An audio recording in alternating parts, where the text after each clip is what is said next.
You know, we're excited to see what kind of data that we collect from this first project. Any sort of data we get is going to be brand new information for us and for...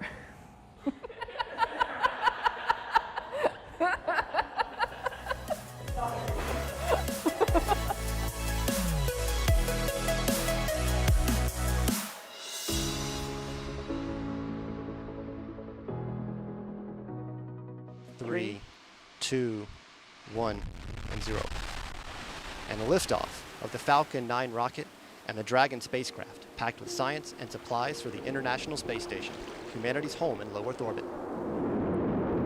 So we were originally scheduled to be on SpaceX 14, but about a week before launch, our project got canceled from that launch because of some issues with the controlled environment. Science in space can be complex, and no matter how meticulously things are planned and executed, sometimes those complexities get in the way of launching on time. When equipment used to house the experiment didn't look perfect for a final pre-flight test, there was no choice but to push it to a later flight to ensure mission success. As a first-time investigator, that was, it wasn't devastating. It was just sad that we weren't going to be able to launch because up to that point, it had taken us about 2 years to get there. Ultimately, it gave us about 6 months more time to reevaluate that controlled system and do some more groundwork to prepare for the launch in December of 2018 on SpaceX 16. After the setback of being moved to a later launch, our team of scientists now has only days left before their experiment will be loaded into a SpaceX Dragon capsule that will carry it to the International Space Station. Elaine and Parastu, the co-founders of a biomedical startup, are at NASA's Kennedy Space Center, readying their research for microgravity. Since this is our first project that's launching to station, this is also our first time working at the Kennedy Space Center. So it's been an exciting moment to, not just see the visitor center and go look at the touristy things, but also get past the security gate and into the actual laboratories.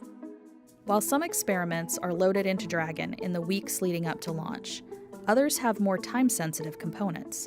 These require precise preparation and loading in the days before liftoff. For those scientists, laboratories at the Kennedy Space Center that are a part of the Space Station Processing Facility, or SSPF, become a home away from home. Here, they can carry out the critical last steps of preparing their experiments for delivery to the space station. So we got here on a Thursday, and it's currently Sunday. Been a big day yesterday filling up these wells with gel solution and getting ready for handover at 7:30 a.m. on Monday, ahead of launch on Tuesday afternoon. Once you arrive here, you kind of get into this other time. It's this weird little time bubble where everything is now L-based, and L being launch, and it's L minus 72, L minus 48, L minus 24, and it's just building up to the actual launch time. With those precious remaining hours, the team is prepping their microplates for microgravity. Microplates are also used in labs on Earth, but these were specially designed to be self-contained. My role on the project was to design the actual microplate themselves. The challenge on orbit, though, is that generally fluid experiments have to be conducted in the glove box, and the glove box is very time limited. It's very crew intensive. So we've designed this self-contained microplate that can be operated outside of the glove box. It has all of the containment to keep the fluids inside. So we have loaded these wells with hydrogels that they were carrying drugs, and we want to actually look at the effect of microgravity and how the release of the drug is affected when we send it to the space station. So the concern that we have is that if we have bubbles that are in the wells, it may be difficult for the plate reader to be able to read the amount correctly. So we are being very careful with how we are loading the waters. So what's left to do today, once Parastu here finishes filling the microplates, I'm going to take over and seal them up completely. Once that's done, we'll add all of the labels onto the microplates and put them in a self-contained box that is what they'll actually travel to the space station on. 3 years in the making just to get here. Once we do that, we'll turn it over to Cold Stow. Cold Stow will take it from there, and the next time we'll see them, we'll be on orbit, and the crew's opening them up. Cold Stow, short for cold stowage, is the team responsible for making sure that the research stays at the right temperature on its journey from the lab on Earth to the lab in space. This handoff is one of the last steps before being loaded onto the rocket. The cold stowage team will take Elaine and Parastu's experiment and keep it safe and sound before it's loaded for launch. Does it feel like a relief? Well, it'll feel like a relief when we actually see it take off. And then it'll be finally, It's a huge step though.